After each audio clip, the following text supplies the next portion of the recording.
Hi everyone, welcome back to NumPy tutorial.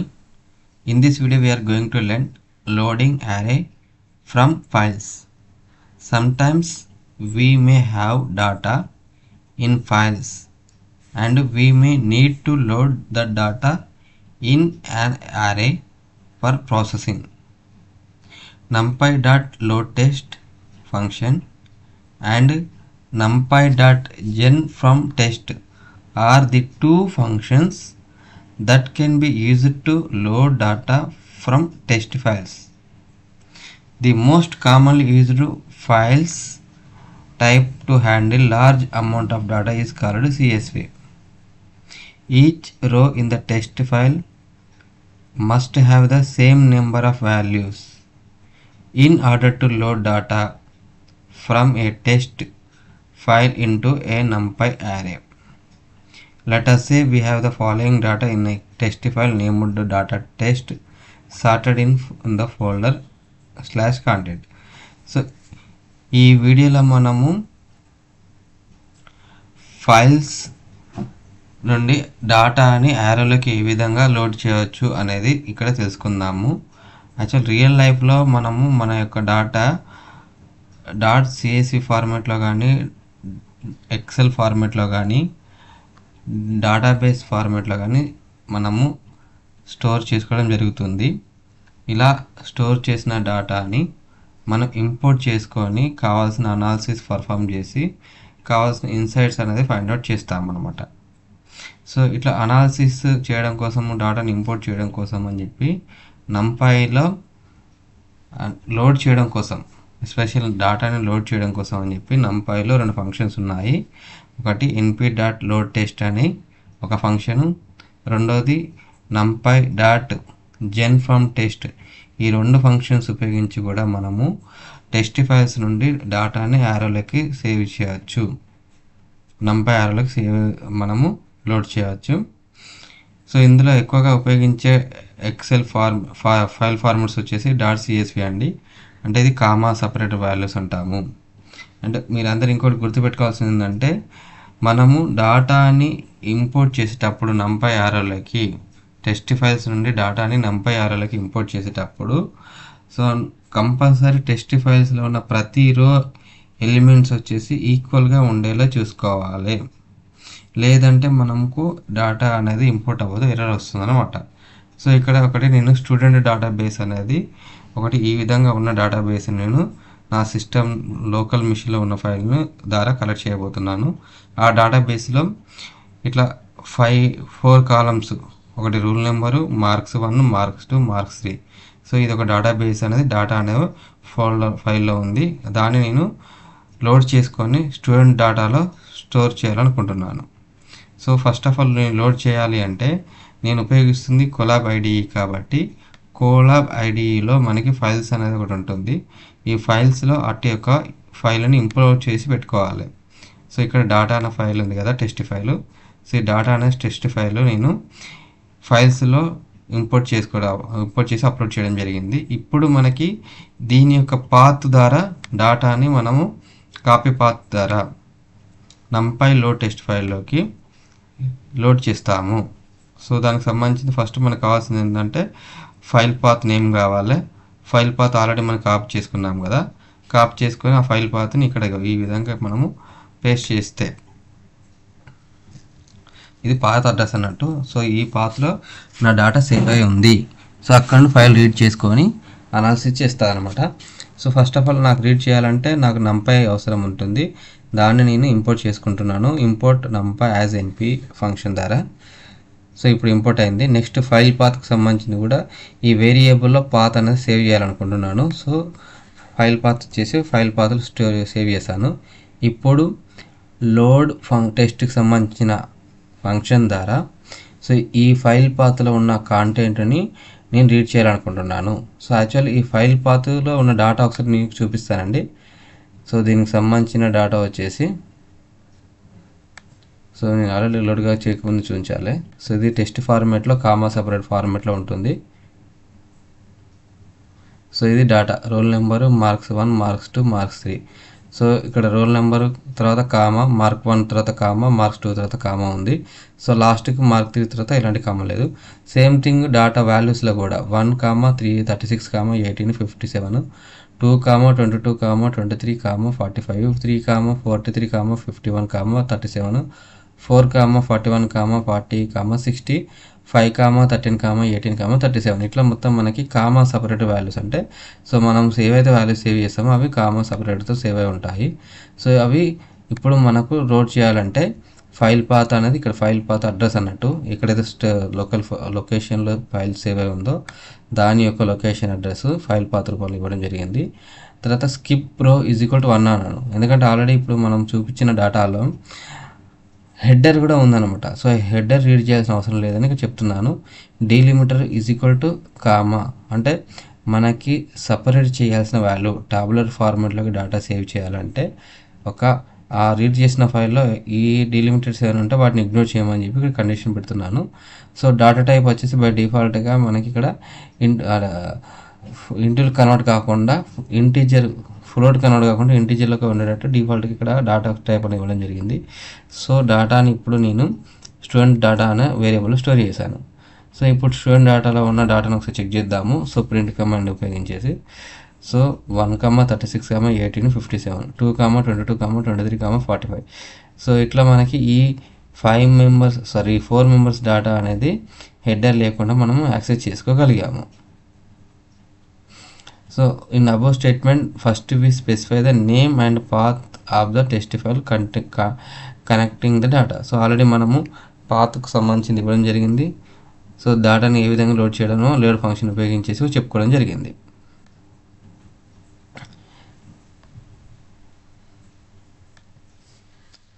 So next ఇక్కడ parameters pass చేసాం కదా మనము ఈ ఫంక్షన్లో. సో ఆ ఫంక్షన్లో ఉన్న పారామీటర్స్ గురించి ఒకసారి తెలుసుకుందాము. అంటే లైక్ స్కిప్ రోస్ అని చెప్పి డీలిమిటర్స్ అని చెప్పి ఇట్లా పారామీటర్స్ ఇచ్చాం కదా, డాటా టైప్ డి టైప్ అని చెప్పి. సో అవి ఏంటి అంటే in the parameter skip row = 1 indicate that the first row is the header row and therefore we need to skip it as we do not want to load it in the array. So మనకి first రోలో header రో ఉంది కాబట్టి header రోతో అవసరం లేదని చెప్పి దాన్ని skip చేయడం కోసం అని చెప్పి స్కిప్ రోస్ అని ఇక్కడ కండిషన్ ఇవ్వడం జరిగింది. The delimiter specify whether the value are separated by comma, semicolon, tab or space. The 4 are together called white space. In any other characters, the default value for delimiter is space. So మనము ఏదైతే data load చేయమని చెప్తున్నామో so load చేసే క్రమంలో ఆ యొక్క ప్రతి కాలం సంబంధించిన డేటాని ఏ విధంగా సపరేట్ చేయాలో సో మనం ఇక్కడ కామా డీలిమిటర్ సంబంధించింది ఇక్కడ ఎలాంటిది ఇచ్చాము, కామా ఇచ్చాము కదా. డీలిమిటర్స్ కామా కానీ సెమికోలన్స్ కానీ ట్యాబ్స్ కానీ ఉంటాయి, వీటిని మనం వైట్ స్పేస్ అని అంటాము. We can also specify the data type of the array to be created by specifying through the d type argument. By default d type is float. So ఇక్కడ d type అని కూడా ఇవ్వడం ఇచ్చాం కదా. So by డిఫాల్ట్గా మనకి float అని create అవుతుంది. అలా కాకుండా ఎక్స్టర్నల్గా మనమే డిక్లేర్ చేస్తున్నాము D type is equal to int అని చెప్పి. ఇట్లా మనము డేటాను రీడ్ చేసుకోవచ్చు. We can load each row or column of the data file into different numpy arrays using the unpack parameters. అంటే మనకి ఎన్ని రోస్ అయితే ఉన్నాయో ఎన్ని కాలమ్స్ అయితే ఉన్నాయో సో కాలం వైజ్గా డేటా సేవ్ చేసుకోవచ్చు, రో వైజ్గా డేటా సేవ్ చేసుకోవచ్చు. సో ఇక్కడ మనము ఇప్పుడు ఈ ఎగ్జాంపుల్లో డేటా అనేది unpack = 2 అని పెట్టేసి the return array transferred means we can extract the column as separated arrays. So student data ఏదైతే ఉందో ఈ స్టూడెంట్ డేటా మనము ఎక్స్ట్రాక్ట్ చేసినప్పుడు మనకి ఈ విధంగా 5 రోస్ డేటా వచ్చింది. సో వీటిని 5 రోస్ డేటాని మనము లోడ్ టెస్ట్ ఫంక్షన్ ఉపయోగించేసి ఏ వేరియబుల్కి ఆ సపరేట్ వాల్యూ వచ్చేటట్టు చూడడానికి ఇక్కడ ఎగ్జిక్యూట్ చేస్తున్నాను. సో మనకి ఇక్కడ ప్రతి ఒక్క రోకి సంబంధించింది వాల్యూ ప్రతి ఒక్క రోకి సంబంధించి సపరేట్ వేరియబుల్ స్టోర్ అయ్యే విధంగా కండిషన్ రాయడం జరిగింది. అన్ప్యాక్ అనే ఫార్ములాకి సంబంధించింది మీకు తెలిసే ఉంటుంది. సో స్టూడెంట్ 1 దాంట్లో ఫస్ట్ రోకి సంబంధించిన డేటా, స్టూడెంట్ 2లో సెకండ్ రో, స్టూడెంట్ 3లో థర్డ్ రో, స్టూడెంట్ 4లో ఫోర్త్ రో, స్టూడెంట్ 5లో fifth row. Import data into multiple arrays columns wise data in column roll number will be put in array roll number. So ఇదంతా తెలుసుకున్నాము. Same thing మనకు unpack equal to అంటే మనకి data అనేది so కాలం వైజ్గా store అవుతుంది. ఇంతకుముందు మనం అన్ప్యాక్ సంబంధించింది బై డిఫాల్ట్గా ఫాల్స్ ఉంది కాబట్టి అది రో వైజ్గా మనకు డేటా అనేది వేరియబుల్ చేసి స్ప్లిట్ చేసి ఇవ్వడం జరిగింది. అన్ప్యాక్ ఈక్వల్ ట్రూ అన్నప్పుడు మనకు డేటా అనేది కాలం వైజ్గా ఈ విధంగా రావడం జరుగుతుంది. సో ఇది roll number marks 1. So using numpy dot gen from text function. So using numpy gen from text function ఉపయోగించి కూడా మనం డేటాను లోడ్ చేసుకోవచ్చు. సో ఇక్కడ ఇంకొక అది same example, gen from text is another function in numpy to load data from files. As compared to load text, gen from text can also handle missing values in the data file. So మనకి gen from text ఈ function ద్వారా కూడా డేటాను load చేసుకోవచ్చు. అంటే ఇంతకుముందు మనం numpyకి సంబంధించింది లోడ్ టెస్ట్లో ఏం చేసాము, మిస్సింగ్ అయిన డేటాని రీడ్ చేయదు, అక్కడ ఎర్రర్ వస్తుంది అని చెప్పి అన్నాం కదా. ఇక్కడ అలాంటిది లేకుండా నాన్ న్యూమరిక్ వాల్యూస్ రీడ్ చేసేటట్టు జెన్ ఫ్రమ్ టెస్ట్కి సంబంధించిన ఫంక్షన్ ఉపయోగిస్తాము.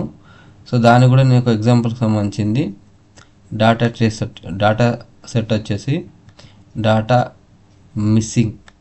సో దీనికి సంబంధించి డేటా వచ్చేసి చెక్ చేద్దాము. సో ఇందులో మనకి ఒకటి ఆబ్సెంట్ అని ఇవ్వడం జరిగింది, ఇంకోటి డేటా ఎంట్రీ చేయలేదు.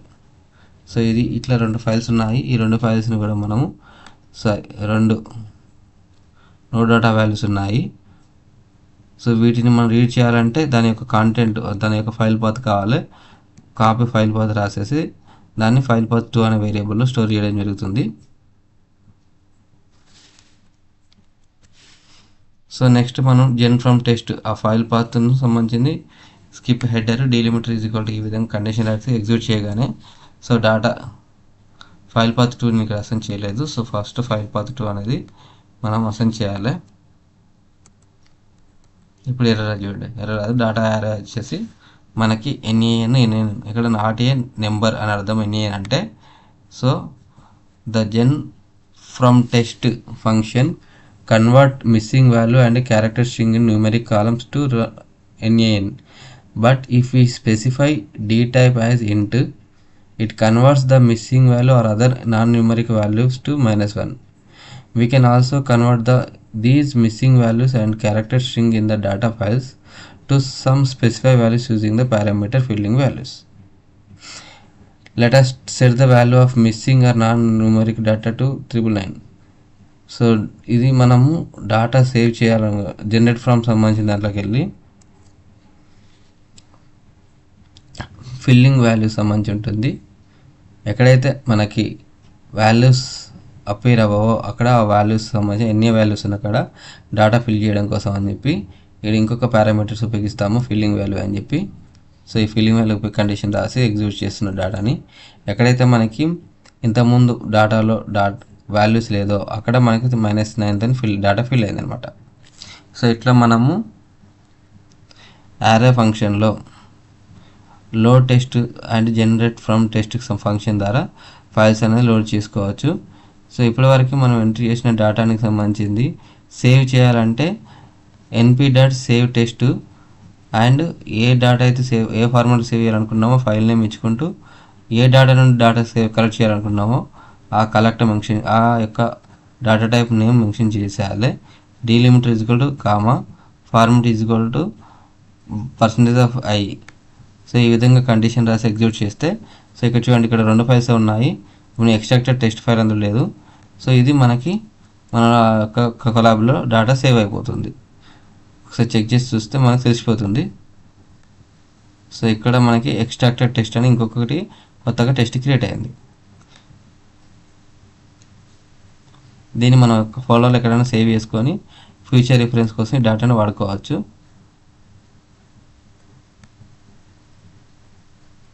ఇట్లా సో ఇది numpyకి సంబంధించిన కొన్ని ఉపయోగపడే వివరాలండి. నెక్స్ట్ మనము ఒకటి numpyకి సంబంధించిన కేస్ స్టడీ చూద్దాము. కంప్లీట్గా ఇప్పటివరకు మనం నేర్చుకున్న దాని గురించి కేస్ స్టడీ రూపంలో మరొకసారి ఎక్స్ప్లెయిన్ చేస్తాను. సో ఈ వీడియో మీకు నచ్చితే లైక్ చేయండి, షేర్ చేయండి, సబ్స్క్రైబ్ చేసుకోండి. Thank you to all.